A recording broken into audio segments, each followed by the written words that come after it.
அனைவருக்கும் வணக்கம். இந்த வீடியோவில் நம்ம என்ன பார்க்க போகிறோம் அப்படின்னு பார்த்தீங்கன்னா, நிறைய பேர் ஐபிபிஎஸ் கிளர்க்கு ப்ரிலிம்ஸ் பாஸ் பண்ணி மெயின்ஸுக்கு படிச்சுட்டு இருப்பீங்க. இப்போ மெயின்ஸை பொறுத்தளவு வந்து பார்த்தீங்க அப்படின்னா, உங்களுக்கு general awareness, financial awareness questions வந்து பார்த்தீங்க அப்படின்னா கிட்டத்தட்ட வந்து ஒரு 40 கொஸ்டின் கேட்குறாங்க. மார்க் வந்து 50 மார்க்கு. இப்போ இதில் இருக்கக்கூடிய பயத்தை போக்குறதுக்காக தான் வந்து பார்த்தீங்க அப்படின்னா சூப்பராக ஒரு மெட்டீரியல் ரெடி பண்ணியிருக்காங்க. இந்த மெட்டீரியல் வந்து பார்த்தீங்க அப்படின்னா மெயின் ஸ்டூடெண்ட்ஸுக்கு ரொம்ப ரொம்ப ரொம்ப யூஸ்ஃபுல்லாக இருக்கும். இந்த மெட்டீரியலில் என்ன இருக்குது அப்படின்னு பார்த்தீங்க அப்படின்னா, கடைசியாக வந்து பார்த்தீங்கன்னா ஒரு 3 மந்த்ஸுக்கான கரண்ட் அஃபேர்ஸ், அக்டோபர், செப்டம்பர், ஆகஸ்ட்டுக்கான கரண்ட் அஃபேர்ஸ்.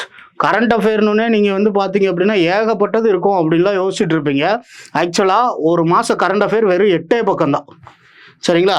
இப்போ ஜஸ்ட்டு 3 மாதம் கரண்ட் அஃபேர் 24 பக்கத்தில் நீங்கள் முடிச்சிருவீங்க. அதனால தான் இந்த மெட்டீரியலுக்கு பேரே என்ன வச்சுருக்கோன்னு பாருங்கள், மினிமம் எஃபோர்ட் மேக்ஸிமம் மார்க்.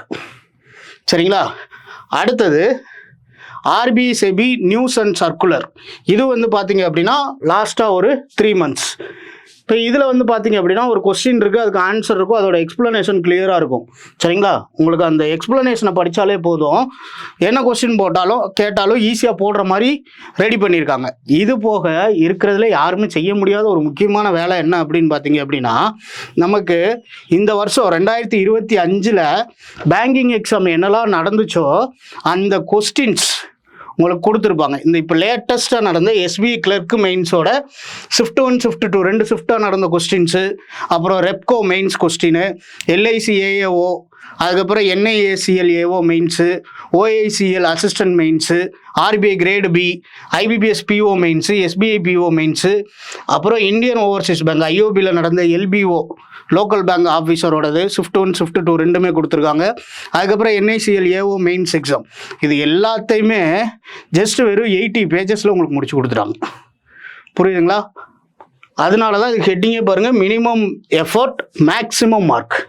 அப்போ இந்த மெட்டீரியலை மட்டும் நீங்கள் கான்சென்ட்ரேட் பண்ணி ஓரளவுக்கு படித்தாலே உங்களால் இந்த ஜென்ரல் அவேர்னஸில் மேக்ஸிமம் மார்க் ஸ்கோர் பண்ண முடியும். எல்லாரும் பார்த்து பயப்படுறது எது அப்படின்னு பார்த்தீங்கன்னா, இந்த கரண்ட் அஃபேரு, ஆர்பிஐ சர்க்குலரு, எப்படியெல்லாம் நமக்கு ஜென்ரல் அவேர்னஸ் கொஸ்டின் கேட்பாங்க, ஃபினான்ஷியல் அவேர்னஸ் எப்படி இருக்கும் அப்படின்றது தெரியாமல் கஷ்டப்பட்டுட்டு இருப்பாங்க. இப்போ இந்த நம்மகிட்ட மெயின்ஸ் படிக்கிறவங்க எல்லார் கையிலுமே இந்த மெட்டீரியல் ஃப்ரீயாக இருக்கும். எல்லோரும் நல்லா படிங்க, மெயின்ஸை ஈஸியாக கிராக் பண்ணிட்டு போயிட்டே இருக்கலாம். சரிங்களா? டேஸ் கம்மியாக தான் இருக்குது. கன்சிஸ்டன்சியாக டெஸ்ட் போட்டுக்கிட்டே இருங்க, கண்டிப்பாக சக்ஸஸ் உங்களுக்கு தான். All the best. தேங்க்யூ.